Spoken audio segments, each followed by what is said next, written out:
السلام علیکم ورحمۃ اللہ وبرکاتہ۔ یہ ہمارا اصلاح معاشرہ کا 64واں سبق ہے۔ 11 نومبر کو ہمارے ملک ہندوستان میں مولانا ابوالکلام آزاد رحمۃ اللہ علیہ کا یوم پیدائش منایا گیا۔ دراصل ہم مسلمانوں کی سب سے بڑی کمزوری یہ ہے، ہماری اکثریت کو یہ پتہ نہیں ہے کہ اس ملک ہندوستان کو مسلمانوں نے کیا کیا دیا، اور ہمارے بڑے، ہمارے بزرگ، ہمارے اکابرین، ہمارے اسلاف، جنہوں نے اس ملک کی خاطر کیسی کیسی قربانیاں دی، یہ ہمارے قوم کی اکثریت کو پتہ نہیں ہے۔ ایک صاحب سے میری ملاقات ہوئی تو وہ میرے سامنے ولبھ بھائی پٹیل کی تعریف بیان کرنے لگے۔ ولبھ بھائی پٹیل ایسا تھا، ویسا تھا، یہ تھا، وہ تھا۔ میں نے ان سے کہا، آپ کو مولانا ابوالکلام آزاد رحمۃ اللہ علیہ کے بارے میں کچھ پتہ ہے کیا؟ بولے ہاں، صرف اتنا پتہ ہے وہ فریڈم فائٹر تھے۔ میں بولا اس کے علاوہ کچھ پتہ ہے؟ بولے نہیں، زیادہ کچھ پتہ نہیں ہے۔ تو میں نے ان سے یہ کہا کہ آپ نے دوسرے جو لوگ ہیں ان کی زندگیوں پر تو خوب اسٹڈی کی،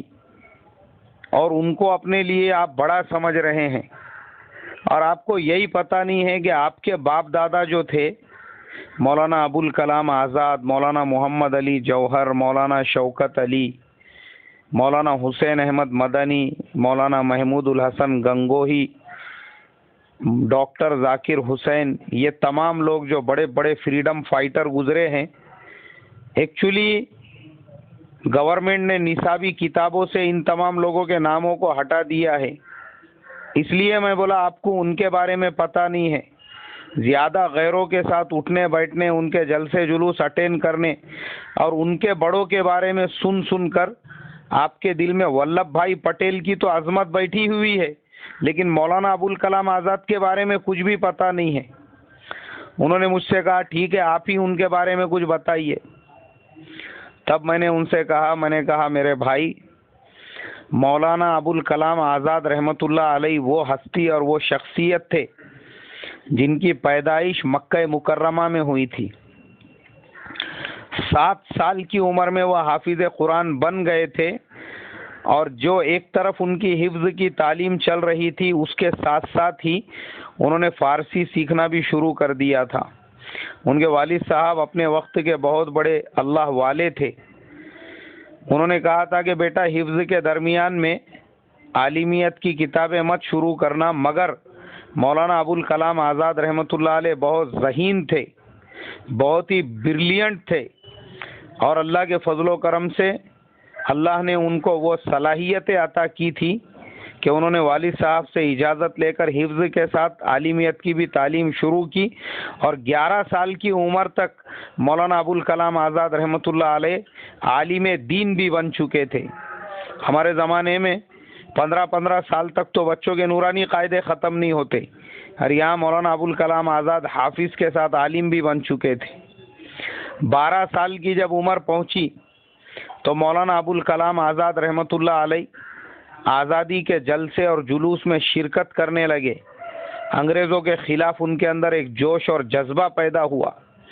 اور جب 13 اور 14 سال کی عمر کو پہنچے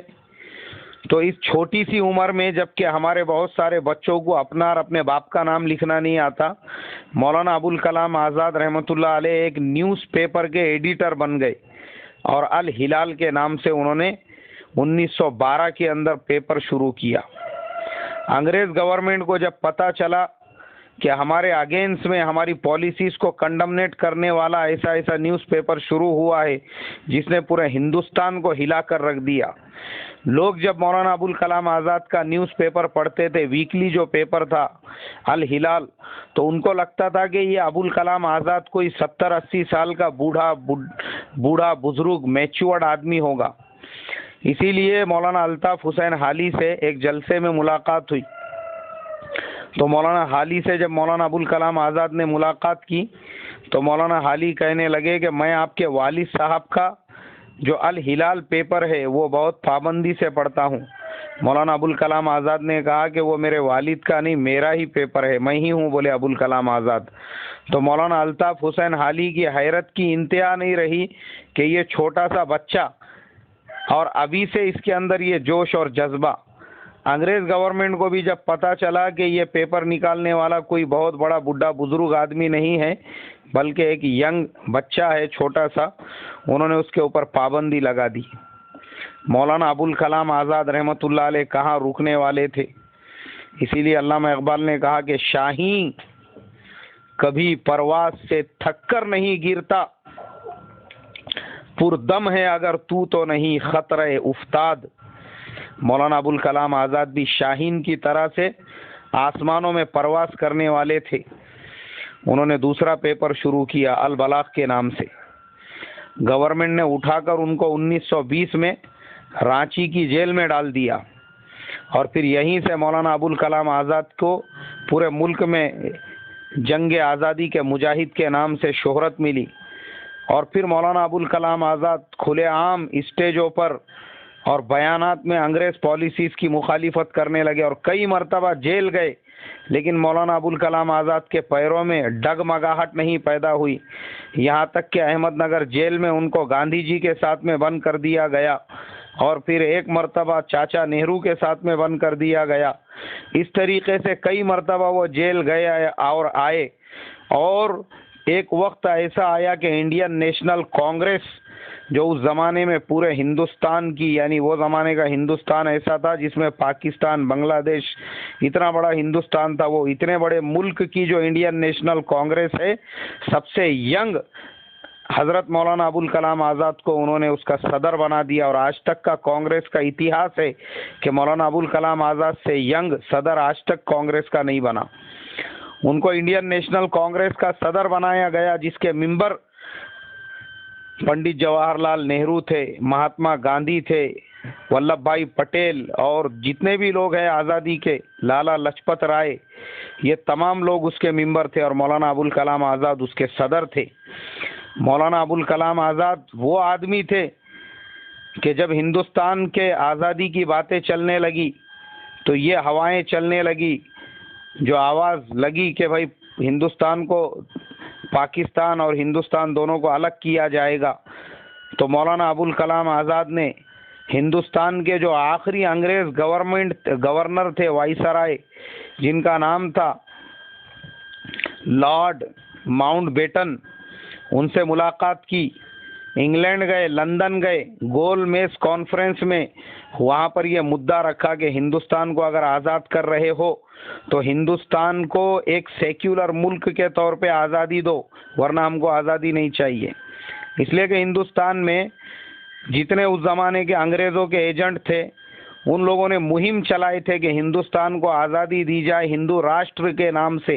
اس لیے کہ پاکستان جب مسلمانوں کو دیا جا رہا ہے تو پھر اس ملک کو سیکولر رہنے کا کوئی حق نہیں ہے، یہ ایک ہندو راشٹر رہے گا۔ مگر مولانا ابوالکلام آزاد نے ایڑی چوٹی کا زور لگایا اور لارڈ ماؤنٹ بیٹن کو یہ حکم جاری کرنے پر اور آزادی کے پروانے پر دستخط کرنے پر اس وقت مجبور کیا جب انہوں نے اس میں یہ ٹائپ کیا کہ India will be a secular country and a republican of India. اس کے بعد میں اس ملک کو آزادی دی گئی، اور پھر مولانا ابوالکلام آزاد کی محنتوں سے اس ملک کے مسلمانوں کو برابری کا حق ملا۔ آج جو ہندوستان کا مسلمان سر اٹھا کے چلتا ہے، آج جو ہندوستان کے مسلمان کو برابری کا حق ہے، جو الیکشن میں ووٹ بھی ڈال سکتا ہے، کھڑے بھی ہو سکتا ہے، راجیہ سبھا کا بھی ممبر بن سکتا ہے، لوک سبھا کا بھی ممبر بن سکتا ہے، ودھان سبھا کا بھی ممبر بن سکتا ہے، ودھان پریشد کا بھی ممبر بن سکتا ہے، ضلع پریشد کا بھی ممبر بن سکتا ہے، پنچایت سمیتی کا بھی ممبر بن سکتا ہے، گرام پنچایت کا بھی ممبر بن سکتا ہے۔ یہ صرف مولانا ابوالکلام آزاد کی وجہ سے اس کو برابری کا حق ملا، ورنہ وہ جو انگریزوں کے ایجنٹ تھے ان کی محنت رنگ لاتی اور ہندوستان کو ہندو راشٹر بنایا دیا جاتا تو ہندوستان کے مسلمانوں کا وہی حال ہوتا تھا جو آج برما کے مسلمانوں کا حال ہے۔ اس لیے ہر مسلمان کو یہ پتہ ہونا چاہیے کہ 11 نومبر مولانا ابوالکلام آزاد کا یوم پیدائش ہے، اور مولانا ابوالکلام آزاد کی کیسی کیسی قربانیاں ہیں اس ملک کے مسلمانوں کے لیے۔ پھر جب ملک آزاد ہو گیا تو مولانا ابوالکلام آزاد کو اس ملک کا پہلا وزیر تعلیم بنایا گیا، جو وہ ان کے انتقال تک وزیر تعلیم رہے۔ اور خاص بات یہ تھی کہ مولانا ابوالکلام آزاد وزیر تعلیم ہوتے ہوئے دلی کی جامع مسجد میں جمعہ کا خطبہ دیا کرتے تھے۔ یہ آپ کی سادگی تھی، اسی لیے آج بھی مولانا ابوالکلام آزاد کا جو مقبرہ ہے وہ بالکل جامع مسجد کے سامنے ہے۔ تو اس لیے میرے محترم بزرگوں، میں 11 تاریخ کو ہی یہ بیان کرنے والا تھا، مگر ٹیپو سلطان کا مسئلہ چل رہا تھا، اس لیے میں نے ان کے ٹاپک پہ بات کی تھی۔ لیکن آج میں آپ تمام لوگوں کے سامنے یہ بات رکھنا چاہ رہا تھا جو میں نے رکھ دی ہے۔ اب آپ سے ریکویسٹ ہے، اپنی اولاد کو، اپنی نسلوں کو، اپنے بچوں کو، اور جس مسلمان تک ہم یہ میسج پہنچا سکتے اور بتا سکتے کہ ہمارے باپ دادا اور مولانا ابوالکلام آزاد کون تھے، ہم اس کی کوشش اور فکر کریں۔ اللہ مجھے آپ کو عمل کی توفیق عطا فرمائے۔ السلام علیکم ورحمۃ اللہ وبرکاتہ۔